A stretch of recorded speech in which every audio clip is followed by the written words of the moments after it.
Whenever I hear that hymn, I hear it as a dare. How could anyone ever tell you that you were anything less than beautiful? How dare they? Well, someone did dare to tell me that once. It was my father. At some point in my life, maybe some point in yours, you've come to realize that you should not ask questions of your parents that you do not want the answer to. At 22, I had somehow not yet come to that point in life. I was on vacation in California, sitting around chatting with my dad, and something possessed me to ask him, Dad, do you think I would be a good wife? He gave this some consideration, and he replied that yes, I would, because I have a kind and generous spirit. I'm funny and fun to be around, and I'm beautiful. But, he said, struggling to find the words, but men are more attracted to women who are thin. So you might have a hard time finding a husband. Now, this was before I came out to my family as bisexual, so I could forgive him for assuming that I wanted to marry a man, but it took a lot of processing in therapy to get over the other part. The part where he basically said that someone would have a hard time loving me because I'm fat.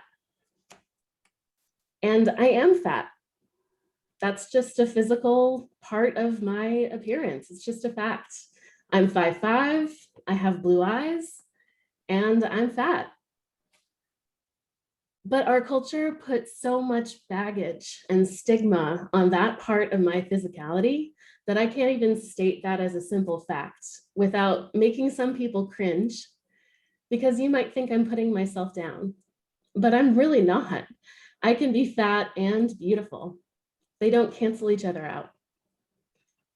Now, for the record, if you're concerned, my dad and I have a really good relationship. I do know he loves me, but I don't ask questions like that anymore. We just don't talk about it. This is one type of oppression that many Unitarian Universalists just don't talk about. We have a lot of good conversations about sexism. We proclaim that we are affirming of LGBT folks. And many of us are working on being anti-racist, but being affirming of fat people is not a conversation I ever really hear. Fat people have inherent worth and dignity, just as we are. But I think that many UUs would agree with that in theory, and there would still be some of these kind of whatabouts coming to mind. What about health? That's always the first thing that comes up, right? Shouldn't we encourage people to lose weight because we care about them and it is healthier to be thin? Actually, if you look at the research, more positive health outcomes are correlated with being overweight than being underweight. It's also true that there is no plan for intentional weight loss that has been shown to be sustainable after 3 years for most people. For many, dieting leads to long-term weight gain, disordered eating, and it negatively impacts mental health. I know we like to proudly proclaim that science is real, and I believe that, but in that, let us not forget that sometimes medical science has been very, very wrong. And doctors are human. They're not immune to acting out of stigma. Many medical conditions should be treated the same in fat and thin patients. But doctors tend to over-attribute issues like chronic pain to fatness, leading to misdiagnosis and further illness. So while the standard line we hear is that excess fat makes you sick, what we often see is that the way that fat people are treated by many doctors makes us more likely to be misdiagnosed, more likely to avoid medical treatment, and that leads to increased sickness and earlier death. Another example of this is body mass index, BMI. This is still a standard used by most doctors' offices to categorize weight.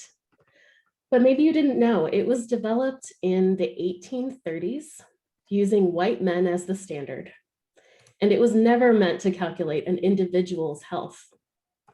This standard has been shown to be racist and sexist. And yet medical offices and insurance companies still have BMI printed on most medical charts. But even if this were true, even if we did accept the fact that fat people are less healthy, do we really want to be a people who equate health with a person's worth? How could anyone ever tell us we are less than whole? So here's another what about. What about personal preferences and appearance? People are allowed to be more attracted to thin people, right? Well, sure, that's fine. But have you ever really interrogated where those preferences are coming from? Almost every image we see from birth glorifies a certain thin body type. Even the thin celebrities are photoshopped within an inch of their lives to look a certain way. And we might know this in our brains, but have you ever thought about how that really conditions you to prefer looking at certain bodies that are white, that are gender conforming, that appear to have no disabilities, and that are thin? These preferences are not all individual. They are packaged and sold to you every single day in the media. And in any case, do we really want to equate conventional beauty standards with worthiness? Society certainly does that for us already. If you're not light-skinned enough, not youthful looking enough, if you don't conform with gender expectations, or yeah, if you're not thin enough, you can expect to have a harder time finding a job, getting a raise, and yeah, maybe even finding a husband. But what we need to tell our kids is not shrink yourself, so men will find you attractive and you will be able to get married. What we need to proclaim loudly is you are enough today, just as you are. If someone doesn't see that your loving is a miracle, they are not worth your time. Now you might be saying, okay, that's fine for some, but I know that eating good food and getting exercise is better for me. No one is saying not to do those things. Nourishing your body and spirit with food that gives you energy is great. Finding ways to move your body that makes you feel good is awesome. Everyone should eat and exercise in a way that works for their body, their spirit, their values, their cultural beliefs, and their budget. Why do I say budget? Well, consistent access to fresh foods, things like yoga classes, gym memberships, and the time to use all of these things can be very expensive. Do you know how closely correlated health is with socioeconomic status? I can tell you it's a much stronger correlation than weight and health. But we will still subconsciously tell ourselves the same lies about poor people and about fat people, and that they are being lazy. That is the lie that capitalism tries to sell us. And fat phobia is a massively successful tool of capitalism. How many weight loss products could you name off the top of your head? How many magazines that glamorize thinness? How many reality TV shows are there that exist to monetize the humiliation of fat people? Folks, we have better things to spend our time worrying about. We have some real struggles in this country, and focusing on fatness is an expensive distraction. To be clear, I am not telling you how to eat and exercise. Finding a way of eating and moving your body that works for you, that feels good, is great. You do you. But allow me to do the same, even if it's different from what you do, and even if my body is still larger than yours. So, what can we do?